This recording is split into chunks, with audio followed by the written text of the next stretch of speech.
Hey everybody, and welcome back to another episode here of AP World History in 516.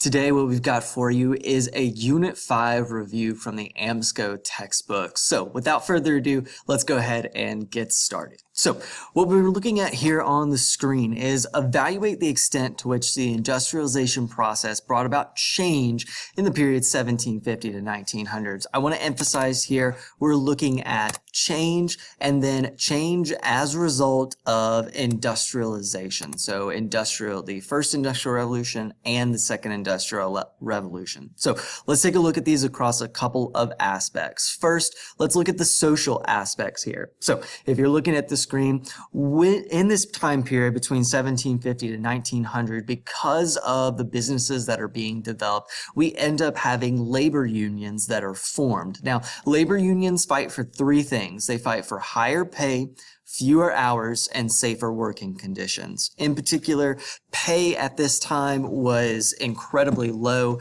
somewhere between 10, maybe upwards of 25 cents if you were lucky. However, basically, as people migrated to these urban areas, they were willing to work for less pay. So instead of having this set minimum wage, people were actually competing with one another and therefore driving down the actual amount of pay that people could receive for work.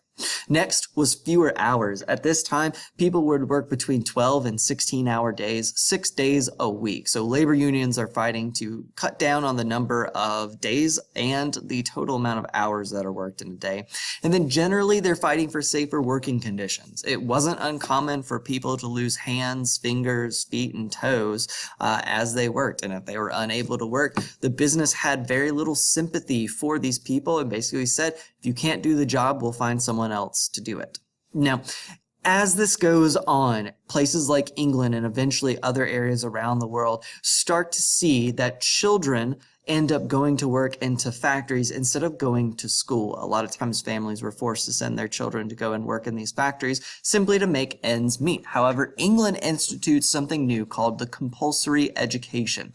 And this was required for people who were 5 to 10 years of age. And if you think about it, between the ages of 5 and 10, you learn a lot of skills, especially today. You learn to read, you learn to write, math, etc. So by having this set up to where kids were required to go to school for this time, it at least hopefully set them up to be able to get some of those skills that might lead to higher paying jobs. Now, a lot of times people and families would falsify documents and show that they were older than what they actually were. So whether or not this was actually a huge success, maybe, maybe not. Next, we have somebody by the name of Jacob Riis. He is a person who goes into the slums and tenements of these urban areas, especially in the United States, and he titles a book titled How the Other Half Lives. And in this, he takes pictures of the horrors of tenement buildings and slums, and he shows them to the wealthy, because the wealthy people, they've never experienced this kind of poverty, these kind of living conditions where there are entire families living in rooms that are the size of maybe half of their bedroom, or maybe even smaller.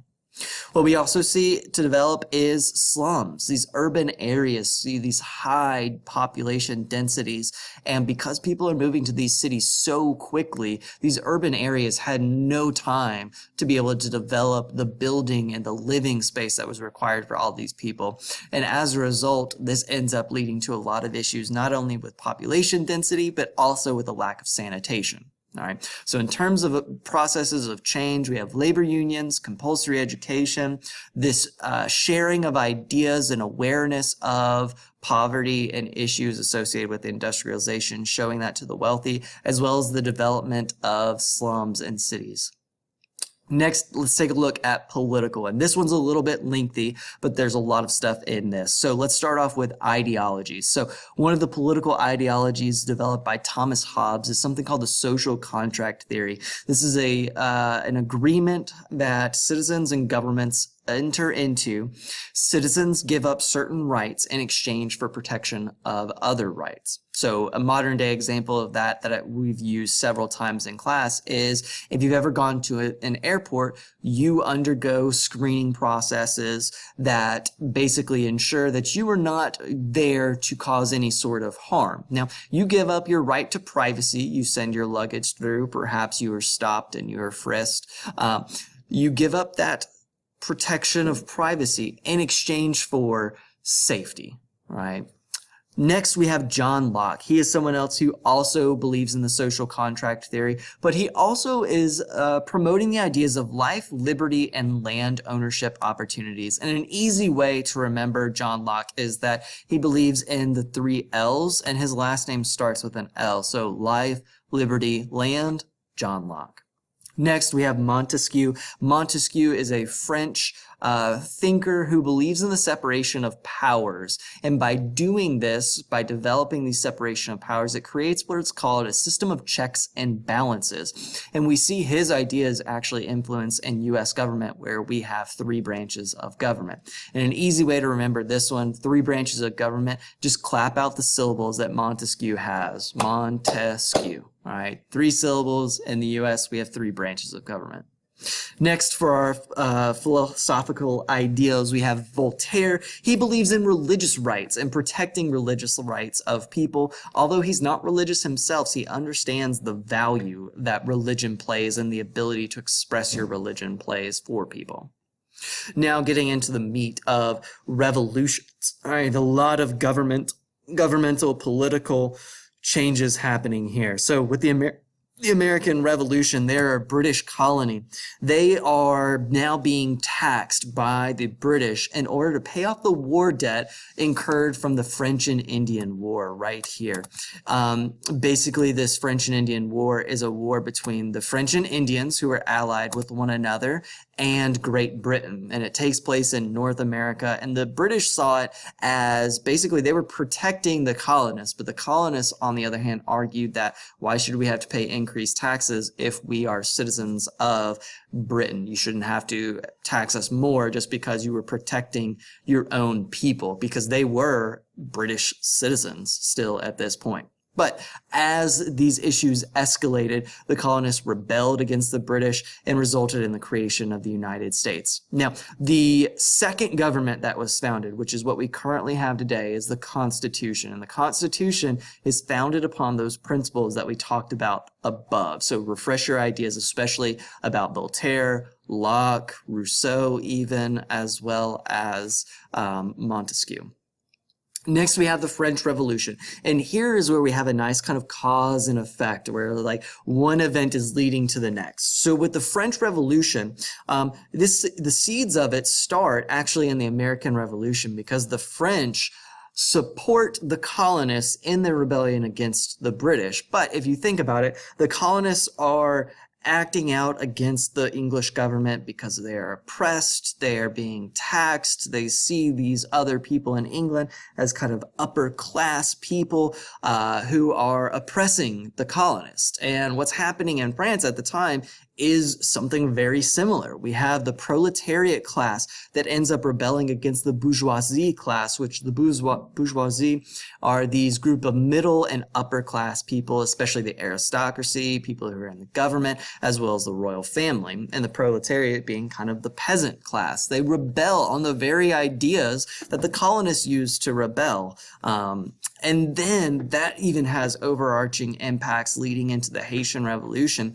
Haiti is a French colony, and as they get word of the French Revolution and the proletariat rising up against the bourgeoisie, they too see very similar ideas of injustice, especially since slavery is still happening.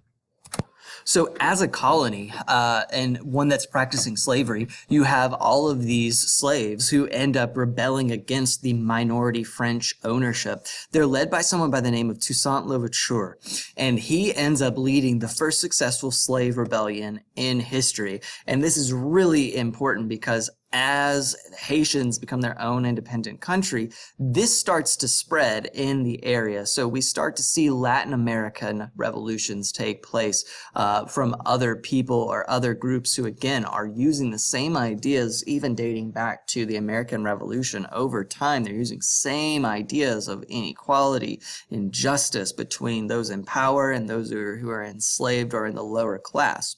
We also start to see in the southern United States, slave owners become extremely fearful that their slaves may hear about the Haitian Revolution and do something very similar, because slaves greatly outnumber the white slave owners at this time, and they could very easily rebel and do something similar that happened in Haiti.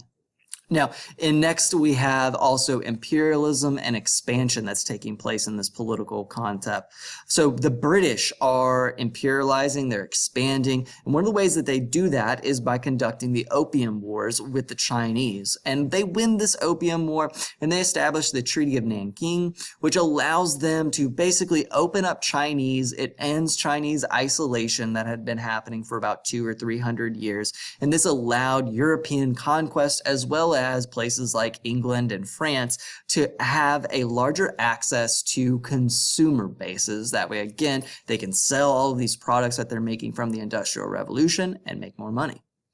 The United States is practicing something very similar, but this time with Japan. Now, they don't have a full-out war with Japan, but they basically give them an ultimatum that says, look, our technology is better than yours. Our military is better than yours. We'll give you some time to surrender. If you don't surrender, we'll come in and forcefully take you over. The Japanese basically see the writing on the wall. They end their isolationist policies, and they industrialize on a rapid scale that is not seen in any other country.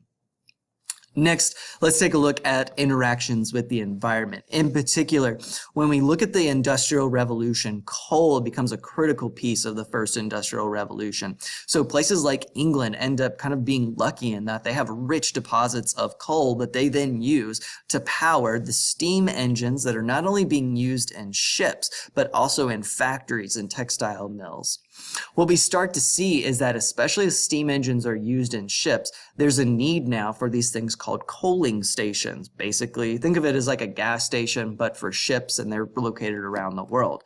And instead of gasoline, they're using coal to resupply these ships, and then that facilitates the global trade. Now, coal ends up becoming the most useful fuel source at this time, as it's used in factories to power the machines. Houses are even using it for heating as well as electricity once we get there, and obviously with trade, since it is being used in ships. And as a result of this, in terms of the environment, obviously we're leading to an increase in temperature. We are eventually going to have things like acid rain, although our textbook hasn't introduced that yet. They just haven't understood that that's what it's called.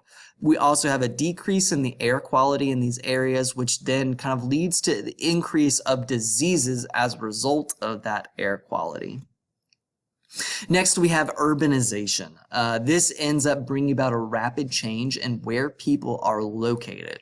So as we have new agricultural techniques like crop rotation, three-field system, the enclosure movement, seed drill, etc., fewer people are needed to farm. So these people have families, they have to support them, so they end up moving from these rural areas and they end up going to urban areas and start trying to get jobs in factories.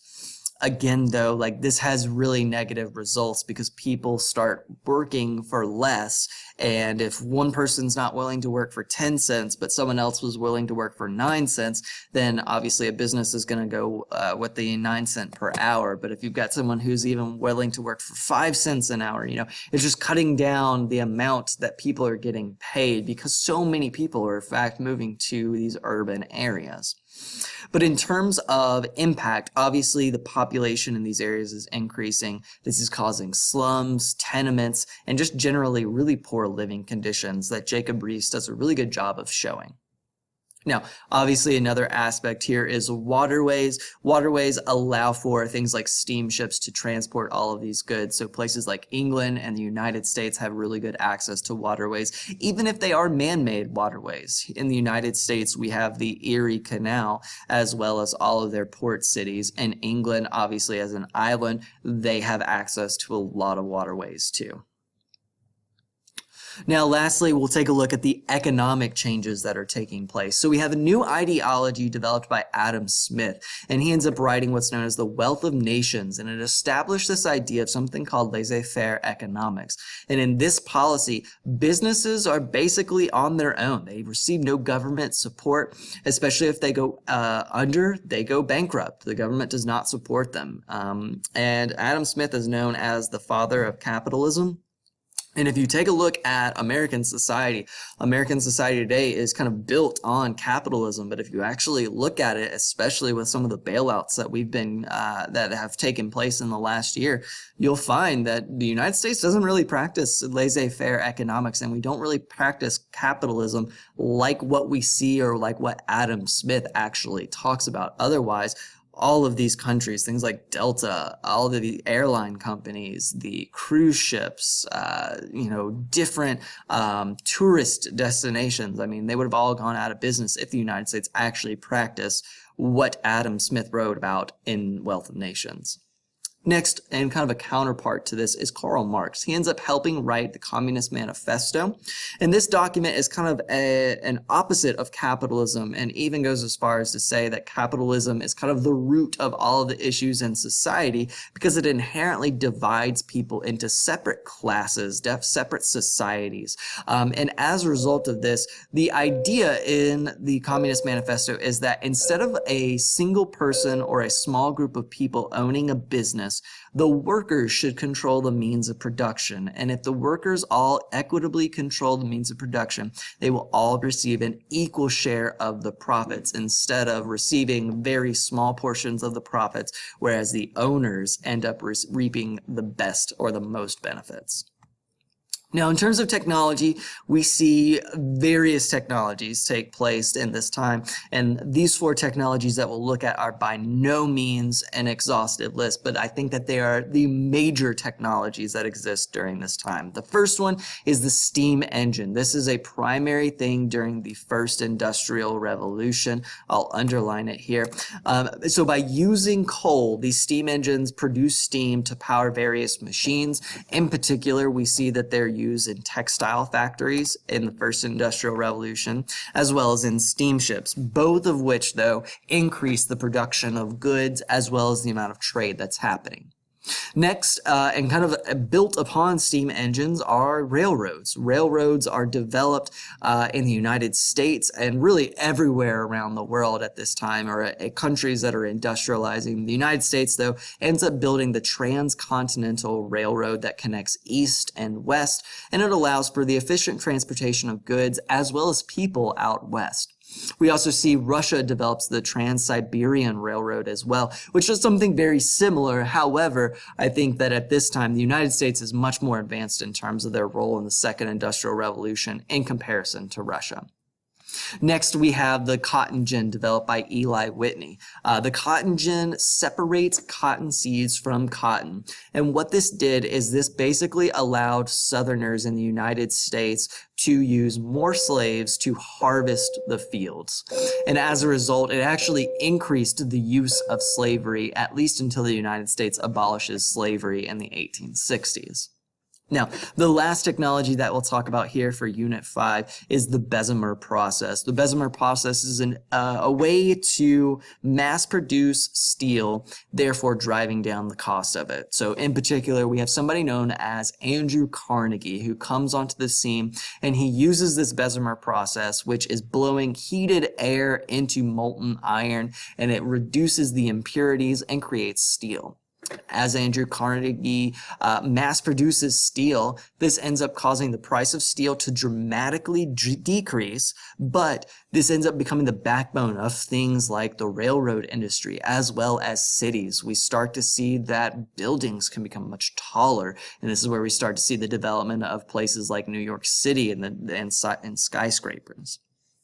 All right, so this is by no means an exhaustive list of information that Unit 5 covers. If anything, this is probably 30 to 40% of Unit 5, but obviously these are really critical pieces whenever we're thinking about the industrialization process and how things were changing socially, politically, economically, as well as environmentally as a result of the industrialization, so the first and second industrial revolution. All right, so that is it for Unit 5 review. Thank you for watching. If you liked the video, please make sure that you like, and if you aren't subscribed yet, go ahead and subscribe. Thanks, guys.